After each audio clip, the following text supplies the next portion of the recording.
அந்த காவல்துறையில்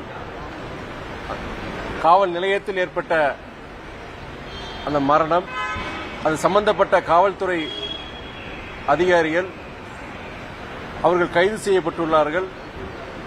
மாநில அரசு நடவடிக்கை எடுத்துள்ளது. இதுபோன்ற நிகழ்வுகள் நடக்கக்கூடாது. அது வருங்காலங்களில் இதுபோன்ற நிகழ்வுகள் நடக்கா வண்ணம் தமிழக அரசு கடும் நடவடிக்கை எடுக்க வேண்டும் என்பதுதான் எங்களுடைய நிலைப்பாடு. தற்போது இந்த கூட்டணி கட்சிகள் சீட்டு அதிகமாக வேணும் அப்படின்னா உங்களுடைய நிலைப்பாடு? இது பலமுறை நான் இதுக்குண்டான விளக்கத்தை நான் கொடுத்திருக்கிறேன். நான் ஒரு கூட்டணியில் இருக்கிற பிற இயக்கங்கள் கூடுதல் இயக்கங்களை விரும்புவது அது இயற்கை. அந்த இயக்கத்தின் தொண்டர்கள் நிர்வாகிகள் விரும்புவது இயற்கையான ஒரு சுபாவம் தான். எங்களை பொறுத்தவரை குறைந்தபட்சம் எங்கள் இயக்கம் அங்கீகாரம் பெற வேண்டும். அந்த அங்கீகாரம் பெறுவதற்கு குறிப்பிட்ட அந்த எண்ணிக்கை சீட்டுகளை நாங்கள் பெற வேண்டும் என்பது ஒரு ஆசை, தொண்டர்களின் ஆசை, நிர்வாகிகளின் ஆசை.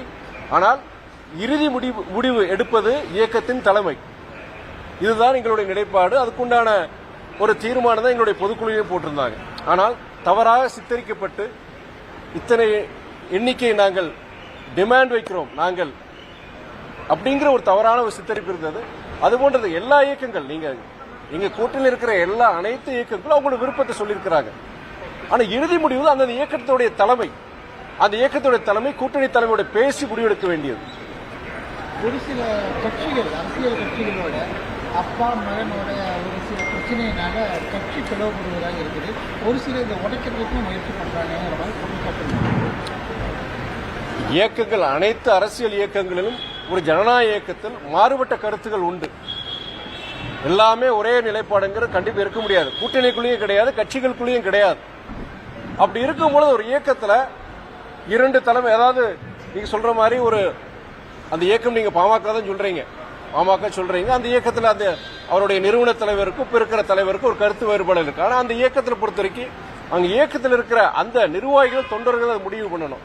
நானோ நீங்களும் அதுக்குண்டான அதை பேசவும் முடியாது, பேசவும் கூடாதுன்னு நினைக்கிறேன். நான் அது நல்லா இருக்காது. அந்த இயக்கம் பொறுத்த வரைக்கும் எந்த இயக்கமா இருந்தாலும் சரி, அந்த இயக்கத்துக்குள்ள சில குழப்பங்கள், அந்த பிரச்சனைகள் வந்து அந்த இயக்க தோழர்கள் அவங்க தீர்த்து வைக்கணுமே தவிர வெளியில இருந்து யாருமே ஒரு கருத்துக்கு நம்ம சொல்ல முடியாது. அது சொல்றதுல பிரயோஜனம் கிடையாது.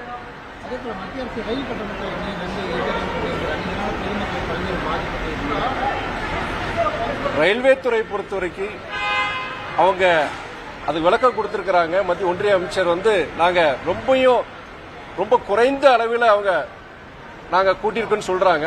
இருந்த போதிலும் அடித்தட்டு மக்கள் பாதிக்கா வண்ணம் அந்த கட்டண உயர்வை அவங்க ரத்து செய்ய வேண்டும் தான் என்னுடைய நிலைப்பாடு. அது மட்டும் இல்லாம நான் ஏற்கனவே பலமுறை நான் சொல்லியிருக்கிறேன். நான் ஒரு வேண்டுகோள் என்னன்னா, நம்முடைய சீனியர் சிட்டிசன்ஸ் அவங்களுக்கு சரி, பத்திரிகை துறை நண்பர்களுக்கு சரி, அவங்களுக்கு வந்து அந்த கோவிட் காலத்தில் அந்த ரயில்வே டிக்கெட் ஒரு கன்செஷன் இருந்தது. அது அவங்க இந்த நேரத்தில் எடுத்தாங்க. அது இதுவரைக்கும் அவங்க அதை உண்டானது திரும்பி பண்ணல. நாங்கள் நாடாளுமன்றத்தில் குரல் எழுப்பின ஒன்றிய அமைச்சர் நான் தனிப்பட்ட முறையில் சந்திக்கும் பொழுதும் சரி, இந்த சீனியர் சிட்டிசன்ஸ்க்கும் சரி, அவங்க நம்முடைய ஊடகத்துறைக்கும் சரி, அவங்க ஏற்கனவே வழங்கப்பட்ட அந்த கன்செஷன் அது கண்டிப்பா அது மறுபடியும் வழங்கணும்னு சொல்லியிருக்கிறேன். நான் இந்த நேரத்தில் அதையும் நான் தெரிவிச்சுக்கிறேன். சென்ட்ரல் கவர்மெண்ட் ஃபண்ட் எதுவுமே வரவில்லை. அதனால தமிழக அரசு பல்வேறு திட்டங்களை செயல்படுத்த முடியல. குறிப்பா எஜுகேஷன் செக்டர், அதாவது பாஜக அல்லாத பாஜக ஆள்கின்ற மாநிலங்கள் தவிர்த்து நீங்க பிற மாநிலங்கள், உதாரணம் தமிழ்நாடு, கேரளா, மேற்கு வங்காளம் போன்ற மாநிலங்களுக்கு உரிய நிதியை அவங்க கொடுக்கறதுங்கிற ஒரு குற்றச்சாட்டு இருக்கு. அதுல ஓரளவு உண்மைதான் கூட. குறிப்பா நீங்க பள்ளிக்கல்வித்துறை நீங்க சொன்னீங்க. பள்ளிக்கல்வித்துறை பொறுத்த வரைக்கும் அந்த மும்மொழி கொள்கைக்கு நம்ம உடன்படாதனால அவங்க கட்டாயமா அந்த மும்மொழி கொள்கையை நம்ம ஏற்கணும் அப்படிங்கிற இதுல அவங்க என்னன்னா, நம்ம மாநிலத்துக்கு உண்டான நிதி அவங்க கொடுக்கல. கிட்டத்தட்ட 2000 கோடிக்கு மேற்பட்ட நிதி நமக்கு கொடுக்கல. அதனால பல பாதிப்புகள் அடிப்படை நம்ம செலவுகளோட எது பண்ணிக்க முடியல. இது நாங்க கடந்த முறை பல முறை நாடாளுமன்றத்திலையும் பேசியிருக்கோம். தனிப்பட்ட முறையிலேயும் அந்த துறை சார்ந்த அமைச்சர்கிட்ட நாங்கள் கோரிக்கை வச்சிருக்கோம். இதனால பல்வேறு பாதிப்புகள் ஏற்பட்டிருக்கு.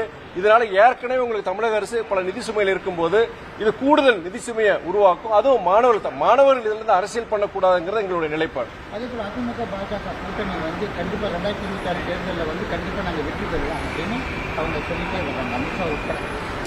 ஒவ்வொரு கட்சியும் ஒவ்வொரு கூட்டணியும் நாங்கள் தான் வெற்றி பெறுவோம் என்று சொல்லுதா. அது இல்லாம எப்படி சொல்ல முடியும்? நாங்க ஜெயிக்க மாட்டோம்னு சொல்ல மாட்டாங்க இல்லையா? நாங்க தான் வெற்றி பெறுவோம் அவங்க சொல்றாங்க, அது அவங்களுடையது. ஆனால் தேர்தல் முடிவுகள் யார் தீர்மானிக்கிறாங்கன்னா வாக்காளர் பெருமக்கள், அவங்க தான் முடிவு பண்ணணும்.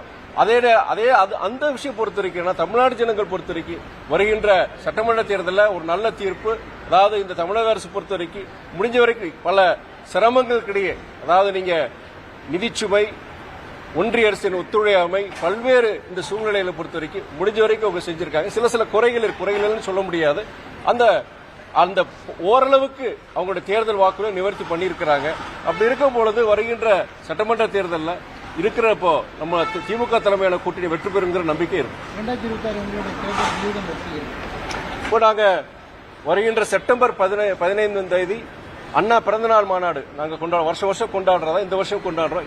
இந்த தேர்தல் வருடம்னால 2024 சட்டமன்ற தேர்தல் வருடனால எங்களுடைய இயக்கத்துடைய அந்த கட்டமைப்பை வலுப்படுத்துறோம். இந்த தேர்தல் நேரத்தில் இருக்கிறனால நீங்க அந்த பூத் கமிட்டிகள் அமைக்கிறது செய்யறது, மண்டல வாரிய கிட்டத்தட்ட 7 செயல்வீரர் கூட்டம் வச்சிருக்கோம். இன்னைக்கு திருப்பூர்ல கொங்கு மண்டலத்தை பொறுத்தவரை இன்னைக்கு திருப்பூர்ல பொறுத்தவரைக்கும் நாங்க அந்த செயல்வீரர் கூட்டம் வச்சிருக்கோம். இது போன்ற 7 இடத்துல 7 மண்டலங்கள்ல மண்டல கூட்டம் செயல்வீரர் கூட்டம் வச்சிருக்கோம். அது இந்த மண்டல கூட்டங்கள்ல மாநாடு பொறுத்த வரைக்கும் மிகவும் சிறப்பாக நடைபெற வேண்டும். சென்ற ஆண்டு நாங்க மதுரையில ஒரு வரலாற்று சிறப்புமிக்க ஒரு மாநாடு நாங்க நடத்தினாங்க.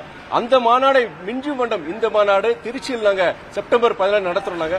இந்த மாநாடு பொறுத்த வரைக்கும் தமிழ்நாடை திரும்பி பார்க்கிற வண்ணம் ஒரு வரலாற்று சிறப்புமிக்க மாநாட மதிமுக நடத்தணும் என்கிற நோக்கத்தோடு தான் இந்த செயல்வீரர் கூட்டம் நடத்தினாங்க. கடைசி அமித்ஷா இந்த இங்கிலீஷ் பேசினா அவமானப்படுவாங்க அப்படிங்கிறத அதுக்கப்புறம் வாபஸ் வாங்க. இதனால 2 வருஷத்துக்கு முன்னாடியே தமிழ்நாட்டில் இந்த கேள்வியை எழுப்பின முதல் இயக்கம் மறுமலர்ச்சி திமுக.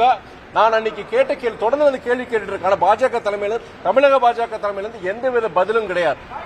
நான் அவங்க ஹிந்தி ஏன் 3வது மொழி கத்துக்கிறது தவறு, ஏன் இதுல அரசியல் பண்றீங்கன்னு சொல்லி தமிழக பாஜக தலைவர்கள் கேட்கிறாங்க.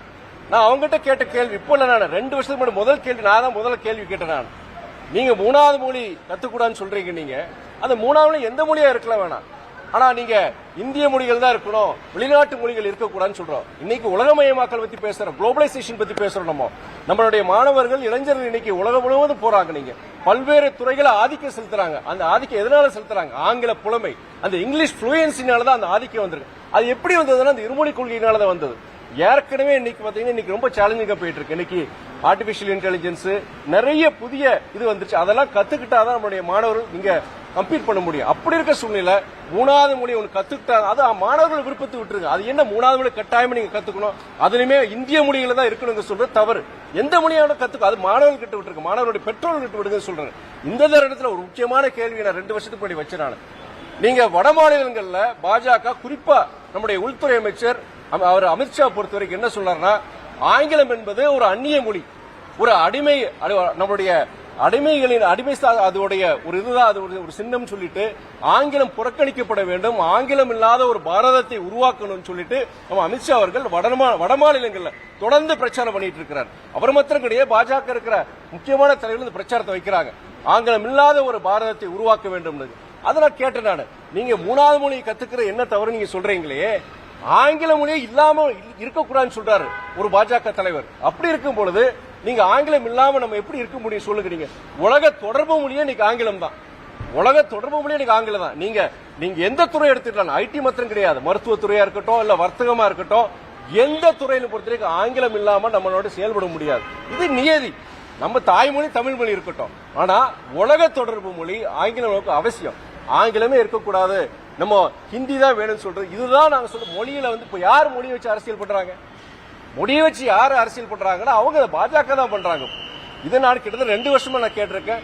நாடாளுமன்ற வளாகத்திலே நான் கேட்டிருக்கேன். இதுக்குண்டான பதில் தமிழக பாஜக தலைவர் இதுவரைக்கும் இதுக்குண்டான பதில் அவங்க கொடுக்கலாம். அரசியல் தலைவர்களோட மகன்கள் 3 லாங்குவேஜ் படிச்சுக்கலாம், ஆனா அரசு பள்ளி மாணவர்கள் படிக்கக்கூடாதுன்னு அதாவது நீங்க சொல்றீங்க இல்லையா, 3வது மொழி பொறுத்த வரைக்கும் அந்த மாணவர்கள் தீர்மானிக்கணும், அந்த மாணவர்களுடைய பெற்றோர்கள் தீர்மானிக்கணும்.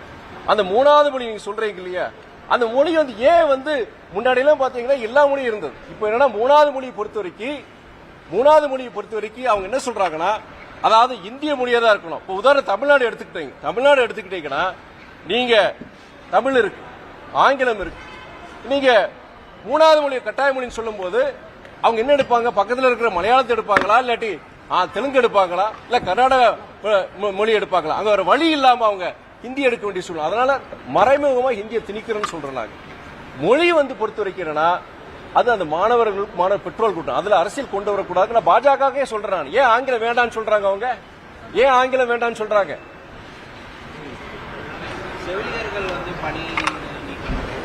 செவிலியர்கள் வந்து சீக்கிரம் வந்து பணியை வந்து நியமிக்கணும்னு ஒரு ஆர்ப்பாட்டம் நேற்று நடந்தது. காலி பணிகள் அதிகமாக இருக்குன்னு தமிழ்நாட்டில். நீங்க அரசு மருத்துவமனைகள்ல மருத்துவர்கள் செவிலியர்கள் அந்த ஒரு தட்டுப்பாடு இருக்கிறது அவனை மறுக்க முடியாது. ஆனா அதுக்கு பல காரணங்கள் இருக்கு. நிதிச்சுமை, நிதி பற்றாக்குறைக்கிற பல காரணங்கள் இருக்கு. அரசு, தமிழக அரசு பொறுத்து முடிஞ்ச வரைக்கும் அதுக்குண்டான அவங்க எடுத்துட்டு இருக்கிறாங்க. அது பொறுத்த வரைக்கும் நம்முடைய தமிழக அரசு சரி, அது துறை சார்ந்த அமைச்சர் அதுக்குண்டான விளக்கத்தை ஒரு முறையில பல முறை கொடுத்திருக்கிறாரு. மேக்சிமம் சில இடங்கள்ல வந்து அவங்க நிரப்பிட்டு தான் இருக்கிறாங்க. ஆனா கடந்த 10 ஆண்டுகளாக நடந்த சில குளறுபடிகள், அது இல்லாம இன்னைக்கு இருக்கிற நிதிச்சுமை, நிதி பற்றாக்குறையினால அதை உடனடியாக செயல்படுத்த முடியாத ஒரு சூழ்நிலை தான் இன்னைக்கு இருக்கு. ஆமா, நீங்க 10 ஆண்டுகள் நடக்கும்போது ஒரு நிதி பற்றாக்குறை டெபிசிட் ஏற்படுது, பினான்சியல் டெபிசிட் ஏற்படுது. அதே நேரத்தில் உங்களுக்கு தமிழக அரசுக்கு வர வேண்டிய நிதி வர்றதில்லை. இப்படி இருக்கிற ஒரு காலகட்டத்தில் வந்து நீங்க அது ஒரு 3 வருஷம் 4 வருஷத்துல அதை உடனடியாக எல்லாமே சாட்டிஸ்ஃபை பண்ண முடியாதுங்கிறதுடையது. ஆனா காலப்போக்கில் சரி வருங்கிறது, சரி செஞ்சிருவாங்கிற நம்பிக்கை இருக்கு.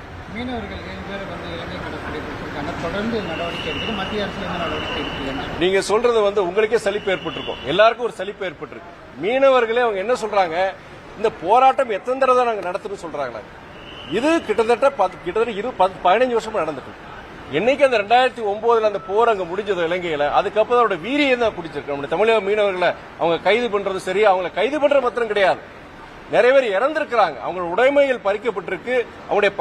அவங்களுடைய அந்த மீனவ படகுல வந்து அவங்க தேசிய உடைமை பண்ணிருக்காங்க. இது கிட்டத்தட்ட இது தொடர்ந்து நடந்துட்டு இருக்கு. மீனவர் அடுத்த ஜெனரேஷன் பொறுத்தவரைக்கும் என்ன நினைக்கிறாங்கன்னா, அடுத்து வர நம்ம பிள்ளைங்களை வந்து நம்ம வேண்டாம், இந்த தொழிலே வேண்டாம், நம்ம படிச்சு எங்கேயாவது கோயம்புத்தூர், மெட்ராஸ், பெங்களூர் வேற ஏதாவது வேலைக்கு அனுப்பிச்சிடலாம், அடுத்த தலைமுறை இந்த தொழிலே செய்ய முடியாதுங்கிற ஒரு நிலைமை எனக்கு ஏற்பட்டிருக்கு. நான் ராமநாதபுரம் போல இந்த கடலோர மாவட்டங்களுக்கு போகும்போது அந்த மீனவர்கிட்ட பேசும்போது இதுதான் அவங்களுடைய வெளிப்பாடு. நான் என்னை பொறுத்த வரைக்கும் இது வந்து ஒரு நிரந்தர தீர்வு யாரால கொண்டு வர முடியும்? மாநில அரசால கொண்டு வர முடியுமா கேட்கிறேன். நான் கண்டிப்பா முடியாது. நான் அது காங்கிரஸோ பாஜக, நான் அது பொதுவா நான் சொல்றேன், ஒன்றிய அரசு எடுக்க வேண்டிய முடிவு. அது கச்சத்தீவை மீட்கிறதா இருக்கட்டும், உடனே சொல்லுவாங்க கச்சத்தீவு யார் கொடுத்தாங்க அப்படிங்கிற ஒரு பழிச்சொல் வருது. நீங்க அவங்கள குறை சொல்றது, அவங்க இவங்களை குறை சொல்றது, இதுதான் நடந்துட்டு இருக்கே தவிர மீனவர்களுக்கு ஒரு நிரந்தர தீர்வு ஏற்படல. அவன் செத்து பொழைச்சிட்டு இருக்கான், அந்த குடும்பம் செத்து பொழைச்சிட்டு இருக்காது. நேரடியா போய் பல குடும்பங்கள் பார்த்திருக்காங்க. தமிழ்நாட்டிலேயே மிகவும் பின்தங்கிய மாவட்டங்கள் பாத்தீங்கன்னா இந்த கடலோர மாவட்டங்கள், சில பகுதிகள் அங்க தொழில் கிடையாது, விவசாயம் கிடையாது. அவன் கடலுக்கு போனாதான் அந்த 3 வேளை சோறு அவனுக்கு. அப்படி இருக்கும் பொழுது இந்த ஒரு கிட்டத்தட்ட ஒரு 10 வருஷமா அதுவும் நாளாக ரொம்ப வீரியமாயிட்டு இருக்கு. அவங்களுடைய தொடர்ந்து முன்னாடியெல்லாம் பாத்தீங்கன்னா ஒரு 3 மாசத்துக்கு 4 மாசத்துக்கு ஒரு பிரச்சனை நடக்கும். வாரம் நம்மளுடைய தமிழக மீனவர்கள் அவங்க கைது பண்றது மாத்திரம் கிடையாது, கொடிய முறையில தாக்குறது, அவமானப்படுத்துறது. இதுக்கு ஒரு நிரந்தர தீர்வு ஒன்றிய அரசு கொண்டு வரும். அது எந்த அரசா இருந்தாலும் சரி. கடந்த காலங்கள் நடந்த தவறு அதனால அப்படின்னு சொல்றதை விட இப்ப என்ன பண்ண போறீங்க நான் சொல்றேன். தேங்க்யூ.